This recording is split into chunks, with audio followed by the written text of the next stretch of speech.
श्री कृष्ण, राधे राधे। प्यारे भक्तगणों, आज आप सभी श्रवण करेंगे कि दशा माता जी की दूसरी कथा। दशा माता माँ पार्वती का ही एक रूप है।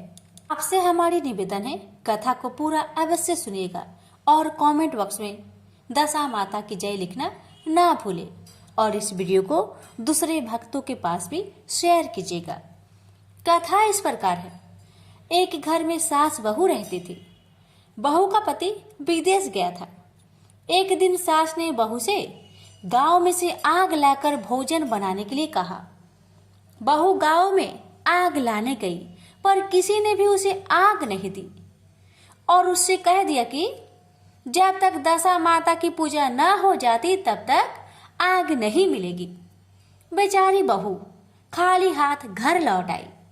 उसने सास को बताया कि गांव भर में आज दशा माता की पूजा है, इसलिए कोई आग नहीं दे रहा है। शाम हो जाने पर सास आग लेने गांव गई तो स्त्रियों ने उसे आराम से बैठाया और कहा कि सुबह तुम्हारी बहू आग लेने आई थी, परंतु हमारे यहाँ पूजा नहीं हुई थी, इसलिए आग नहीं दे सके। सास आग लेकर अपने घर पहुंची ही थी कि एक आदमी बछड़ा लिए आया और उसके पीछे ब्याही कलोड़ी गाय थी। स्त्री ने उससे पूछा कि यह गाय क्या पहलीठी ब्याही है? आदमी ने उत्तर दिया हाँ। उसने फिर पूछा कि बछड़ा है या बछिया? उसने जवाब दिया कि बछड़ा है। सास ने घर जाकर बहू से कहा, आओ हम दोनों ही दशा माता के गंडे ले और व्रत करें। दोनों सास बहू ने गंडे लिए। सवेरे व्रत आरंभ किया। 9 व्रत पूरे हो जाने पर 10वें दिन गंडे की पूजा की। सास बहू दोनों ने मिलकर गोल गोल 10 अर्थात कुल 20 फेरे बनाए। 21वां एक बड़ा फेरा गाय को दिया। पूजन समाप्त होने पर सास बहू दोनों पारण करने बैठी। उसी समय बुढ़िया के बेटे ने विदेश से आकर दरवाजे पर आवाज लगाई।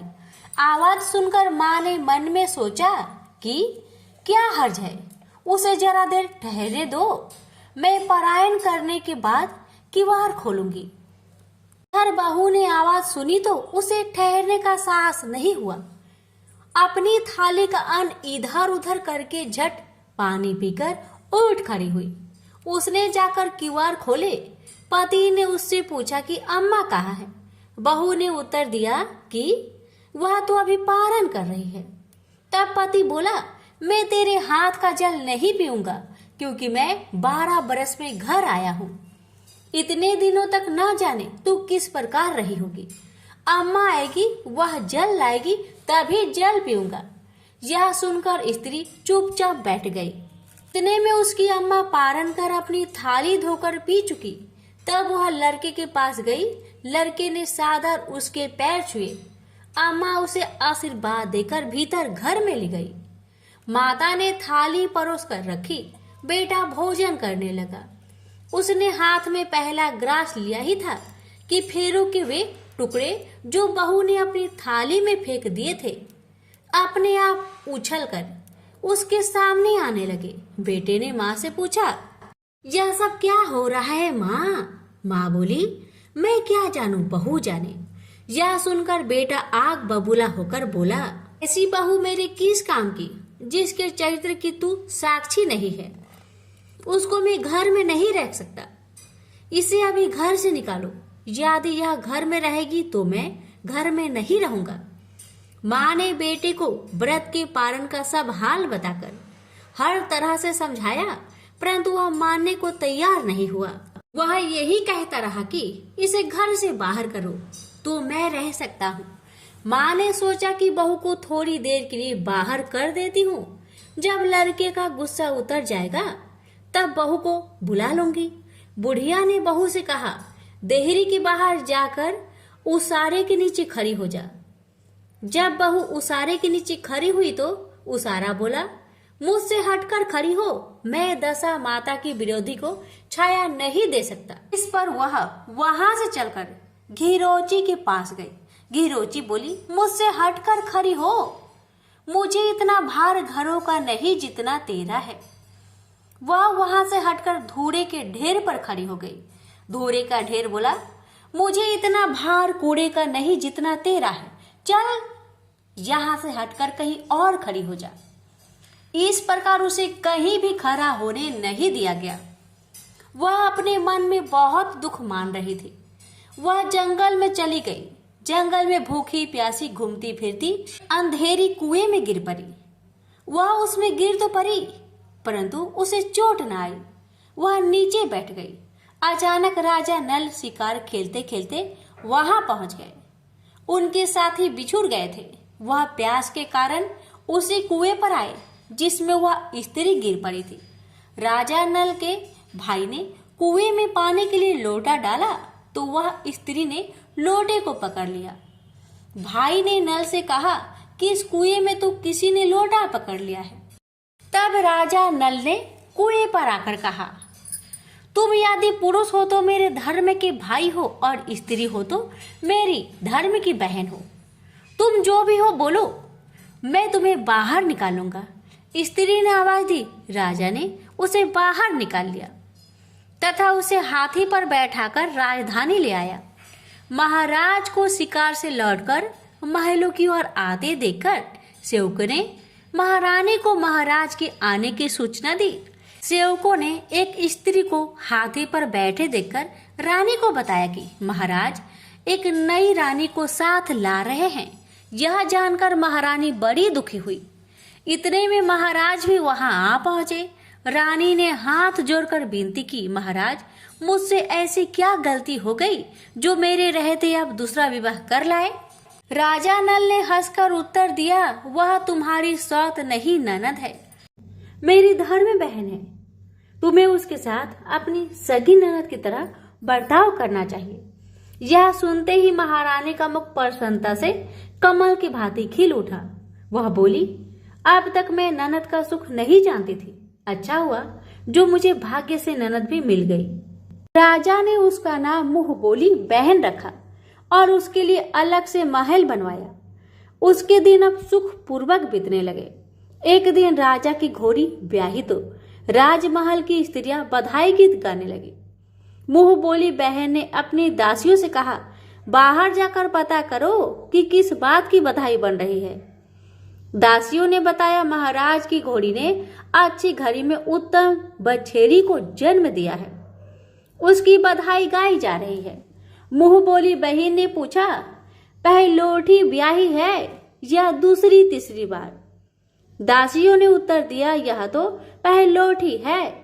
तब मुंह बोली बहन ने महारानी के पास जाकर कहा, आओ भावज रानी, हम तुम दोनों दशा माता के गंडा ले। रानी ने पूछा, गंडा क्या चीज है, मुझे समझाओ। वह बोली, दशा माता के व्रत का यह नियम है कि पहले पहले जब गाय का घोड़ी या स्त्री का प्रसव सुने तब गंडा लेकर व्रत आरंभ करते हैं। 9 व्रत करने के बाद 10वें दिन गंडे का पूजन करके विसर्जन करते हैं। इसी के साथ उसने पारण का नियम भी बताया। तब महारानी बोली, तुम्हारा व्रत तुमको फले। मैं पूरी और दूध की खीर खाने वाली रानी महारानी वाला बन फरा गोली की पापड़ी खाकर कैसे रह सकती हूँ?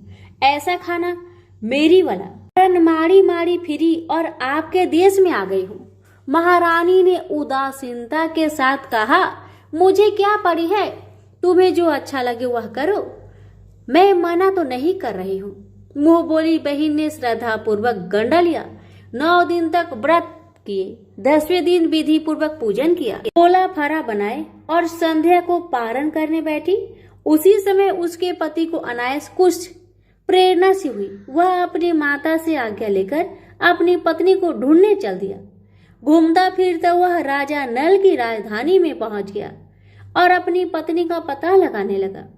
उसने एक कुएं पर कुछ औरतों को बातें करते देखा।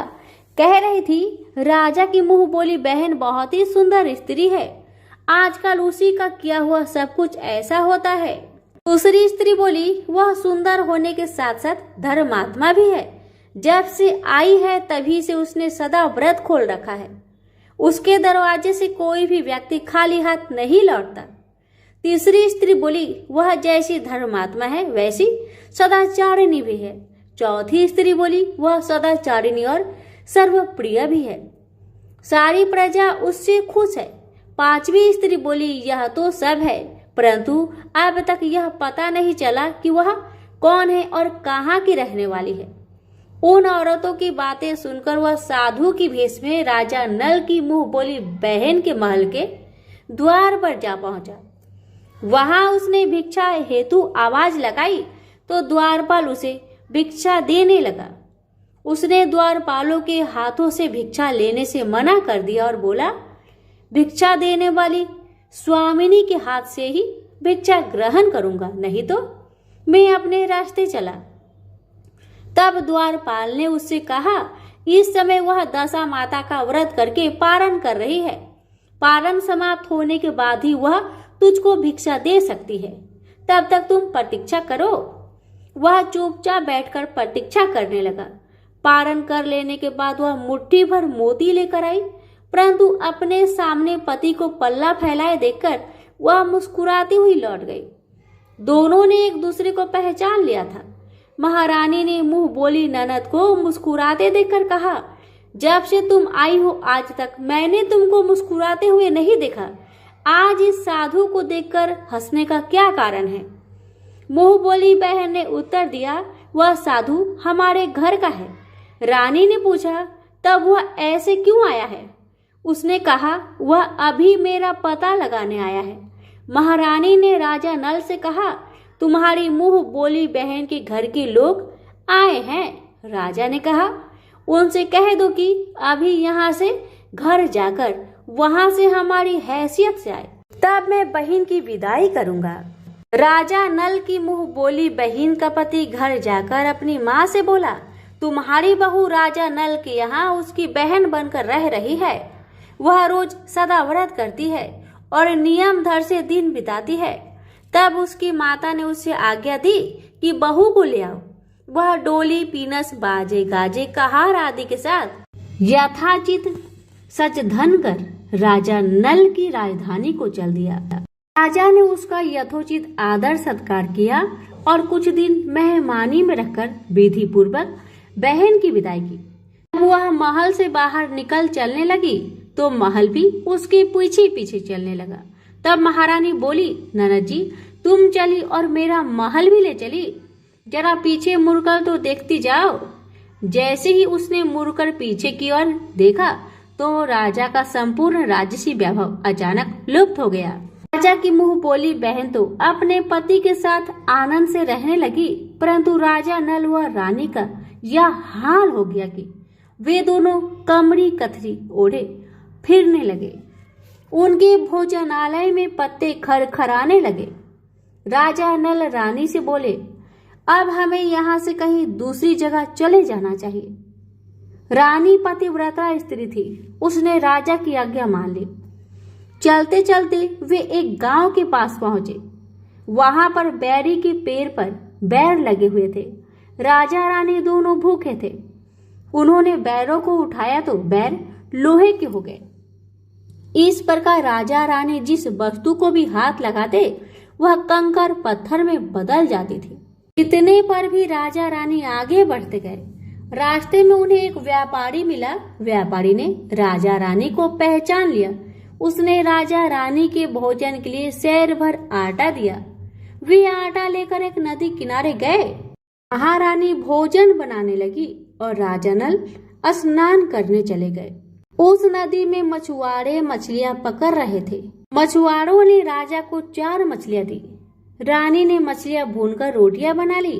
राजा नल भोजन करने बैठे तो रोटियां ईंट में परिवर्तित हो गई और मछलियां उछलकर नदी में चली गई। यहाँ से चलकर राजा रानी अपनी मुंह बोली बहन के यहाँ गए। बहन को जब पता चला कि भाई भौजाई आए हैं तो उसने पूछा, कैसे आए हैं? रानी ने कहा कि लटके चिथरा भूखे कुकरा ऐसे आए। और कैसे आते? यह सुनकर उसे बड़ा लज्जा आई। उसने रानी राजा को एक कुम्हार के यहाँ ठहरा दिया। शाम को थाल सजाकर बहन स्वयं भौजाई से मिलने कुम्हार के घर गई। उसने भौजाई के सामने थाल रखा तो भौजाई ने कहा कि इस थाल में जो कुछ भी है उसे कुम्हार के चक्के के नीचे रख दो और चली जाओ।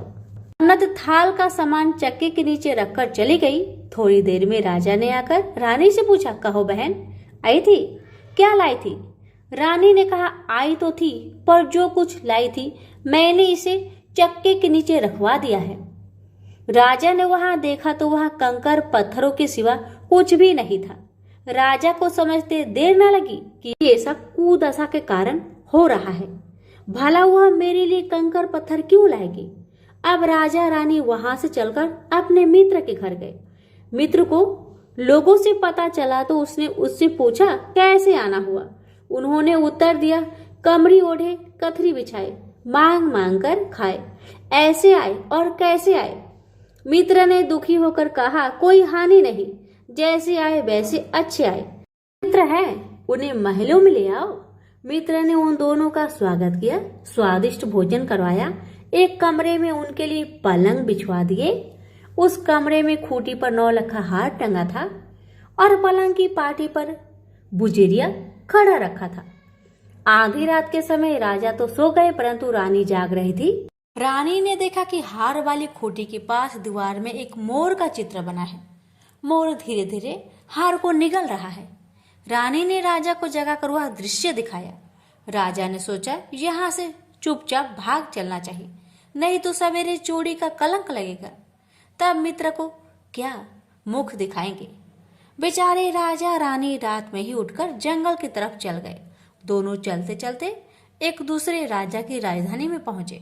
वहां अतिथि और भिक्षुकों को सदाव्रत दिया जाता था। ये दोनों भी सदाव्रत लेने गए, परंतु उस समय सदाव्रत बंद हो चुका था।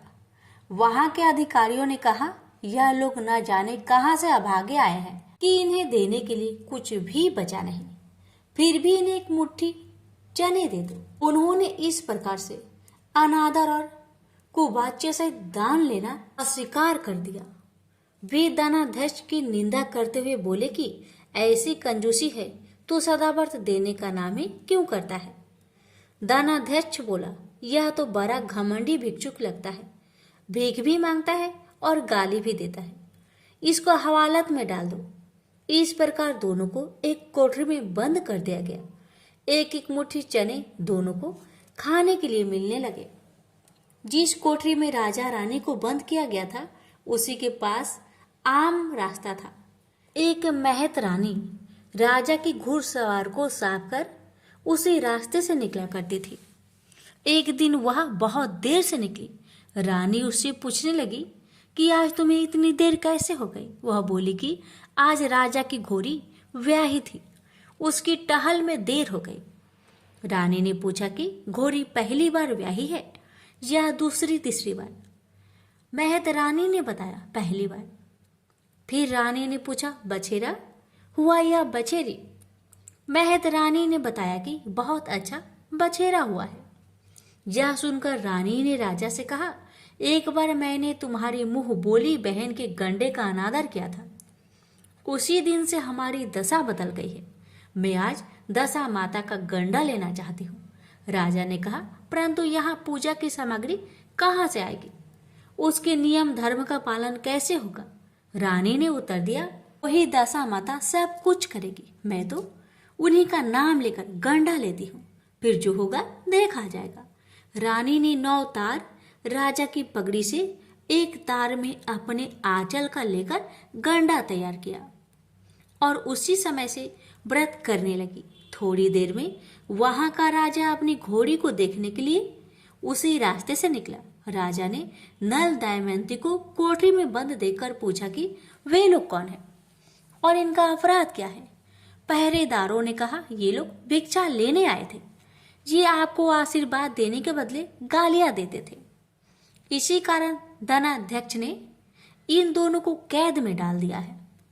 राजा ने कहा, यह तो इनका कोई अपराध नहीं है, इनको मनोवांछित भिक्षा न मिली होगी इसलिए ये गालियां देने लगे होंगे। इनको संतुष्ट करना चाहिए था ना, कि कैद में डाल देना चाहिए। इनको अभी रिहा करो। राजा की आज्ञा से उसी समय दोनों को कोठरी से बाहर निकाला गया। राजा उसके पाँव में पद्म और माथे पर चंद्रमा देखकर पहचान गया कि यह तो राजा नल और दमयंती है। इस पर उसने दोनों से हाथ जोड़कर क्षमा मांगी और हाथी पर बैठाकर अपने महल में ले गया।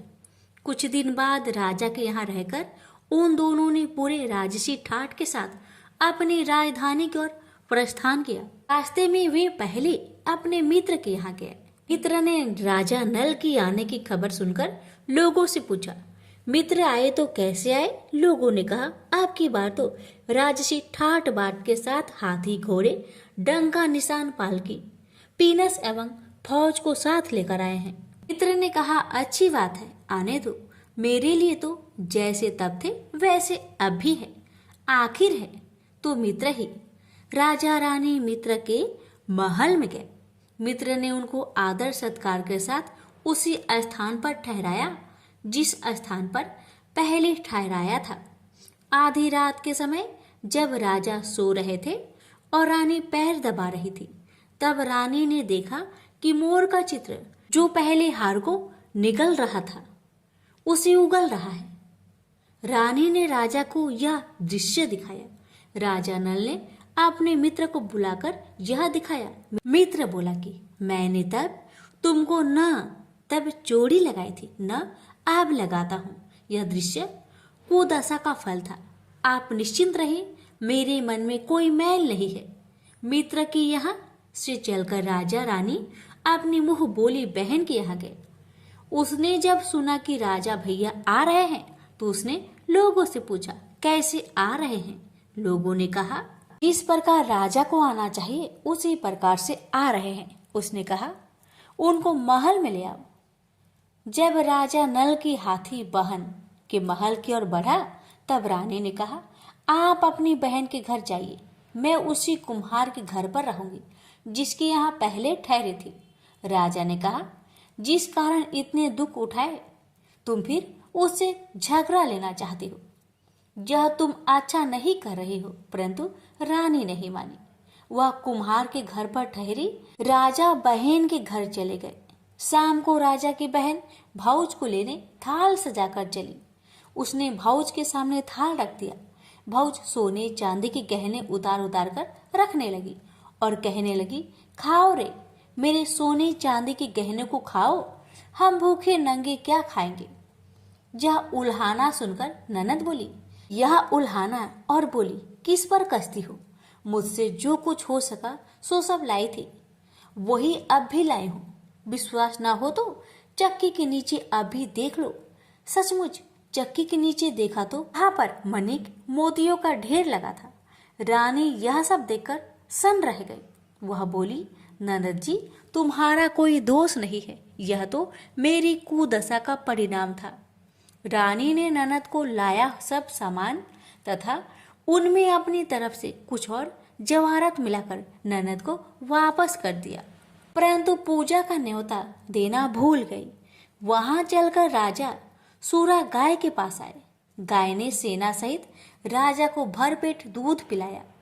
वहां से आगे चलकर वे नदी के तट पर पहुंचे तो वह डेरा डाला। भोजन बनवाया गया। जब राजा भोजन करने बैठे तो उसी समय नदी से उछलकर गिरी हुई भुनी भुनाई मछलियां अपने आप गिर पड़ी। वो रोटियां जो ईंट बन गई थी फिर रोटियां बन गई। राजा ने कहा, ये सब क्या हो रहा है? कुछ समझ में नहीं आता। रानी ने बताया कि ये रोटियां और मछलियां वो ही हैं जो उस दिन हमें नसीब में नहीं मिली थी। यदि आपसे उस समय कहती कि तली हुई मछलियां जल में उछल कर गई और रोटियां ईंट बन गई तो आप कदापि भी इसे सच न मानते। इसी कारण मुझे बहाना बनाना पड़ा था। अब राजा रानी अपनी राजधानी की तरफ आगे बढ़े। जब राजा की फौज अपनी राजधानी के समीप पहुंची तो वहां के लोगों ने समझा कि दूसरे राजा ने राजधानी पर आक्रमण कर दिया है। वे घबरा गए। वहां के लोग नजराना लेकर राजा से मिलने गांव के बाहर आए, परंतु यह क्या? यह तो अपने राजा है। लोगों की प्रसन्नता का ठिकाना न रहा। वे श्रद्धा भक्ति के साथ महाराज के आगे चलकर उन्हें उनके महल में ले गए। रानी राजा ने महल में प्रवेश किया। रानी ने तुरंत दशा माता का पूजा का प्रबंध किया। उसने उस पूजा में नगर की सब सौभाग्यशाली स्त्रियों को बुलवाया। भगवती के भोग के लिए सब प्रकार के पकवान बनवाए। आटे की 10 बत्तियां, 10 शक्कर की गुजियों और 10-10 अठवाइया सुहागिनों के आंचल में डाली। सुहागिनों का श्रृंगार आदि करके दशा माता की पूजा प्रारंभ हुई। कलश स्थापित करके दीपक को प्रज्वलित किया गया, परंतु उसकी बत्ती नहीं जली। इस पर पंडितों ने कहा कि न्योता पाने वाला न्योतने को तो नहीं रह गया है, स्मरण किया जाए, उसके आने पर दीपक जल जाएगा।